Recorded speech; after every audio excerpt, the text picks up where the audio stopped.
শাহজাহানপুর গাবতলী উপজেলার আমাদের আজকের যে কর্মসূচি যেটা দেওয়া হয়েছিল আমাদের দেশ মাতা বেগম খালেদা জিয়ার দীর্ঘদিনের যে একটা প্রত্যাশা ছিল তারই ধারাবাহিকতায় আজকে আমাদের এলাকাবাসী শাহজাহানপুর এবং গাবতলীবাসী সবাই মিলে এখানে সেই আন্দোলনে ডাক দিয়েছেন।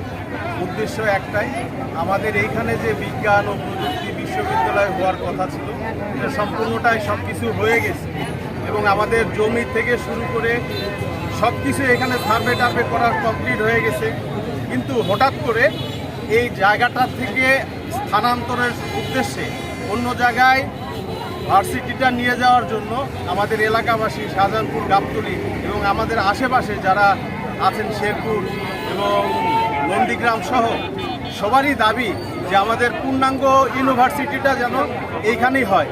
যেহেতু বিগত সময়ে আমাদের এখানে হওয়ার কথা ছিল বিজ্ঞান ও প্রযুক্তি বিশ্ববিদ্যালয়, সেটা এখন আমাদের পূর্ণাঙ্গ ইউনিভার্সিটিতে হচ্ছে বগুড়া বিশ্ববিদ্যালয়। তো সেই বিশ্ববিদ্যালয়টা যেন আমাদের 9 মাইলের শাহজাহানপুরের জামালপুর নামক যে জায়গাটি আছে সেখানে স্থানটাও নির্ধারিত আছে এবং এইখানে অনেক সুন্দর জায়গা এবং অ্যাভেলেবেল জমি আছে।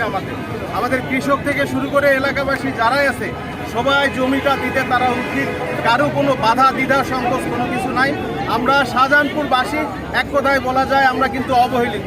বিগত সময় থেকে বিগত প্রায় 18 বছর থেকে আমাদের এই এলাকাতে উন্নয়ন হয়নি বললেই আমরা চলে।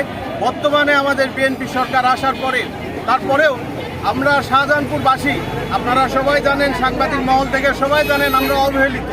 নামমাত্রই আমরা জানি যে আমরা তারেক জিয়ার এলাকার লোক, তারেক জিয়াকে আমরা পেয়েছি, ম্যাডাম খালেদা জিয়াকে আমরা ভোট দিয়েছি, কিন্তু এই জায়গাগুলোতে আমরা উন্নয়নের ছোঁয়া থেকে বঞ্চিত।